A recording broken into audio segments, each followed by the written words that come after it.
Ilang taon na rin nakikipaglaban si Chris Aquino sa kanyang sakit na autoimmune kaya naman patuloy ang panalangin ng mga netizens sa kanyang paggaling at maging normal nga ang buhay. Ayon sa kanila, namimiss na nilang mapanood si Chris sa social media o kaya ay sa telebisyon. Kaya naman lumutang ilang mga lumang post ni Chris Aquino na kung saan ay makikita siyang may suot na pearl at ano nga ba. Ang para kay Chris ay ibig sabihin to. Ayon kay Chris, nakakatulong ito sa kanyang health at nabasa daw niya na may mga healing power ang pearl.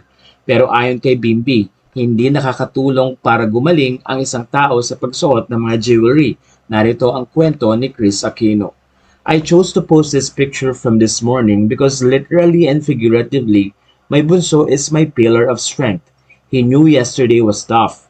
I fell asleep before he did, pero pagising ko, my tiny hand was being held under his very big one. Bago kayo sobrang ma-weird why naka-pearls ako with my oversized men's white shirt na pantulog ko, I read that pearls help balance hormonal fluctuations and they ease stress and anxiety. They are also supposed to enrich a person's spiritual life and help in creating and carrying harmonious atmosphere at home or in the workplace. Pearls are also supposed to help love and prosperity surround the wearer. So yes, natutulog ako with my pearls on. There was a time several weeks ago na masama talaga ang pakiramdam ko and I read up on all the gems that could help heal me. Naloka na yung stop staying with us kasi yung feeling daw nila ready ako mag-attend ulit ng wedding sa Crazy Rich Asians. Kahit grabe yung fatigue, body aches, and chronic urticaria attack ko that time.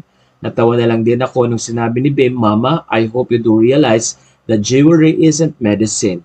Good night. Please remember that maybe now things may not be going the way you'd envision, but when you have family who love you for everything you are and you're not, life may not be perfect but it can still be awesome.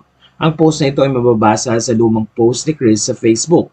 At ang hiling na lang niya ay pagalingin siya at mga prayers mula sa mga netizen. Napansin din nila na kahit papano ay nadadagdagan na ang food na kinakain ni Chris Aquino.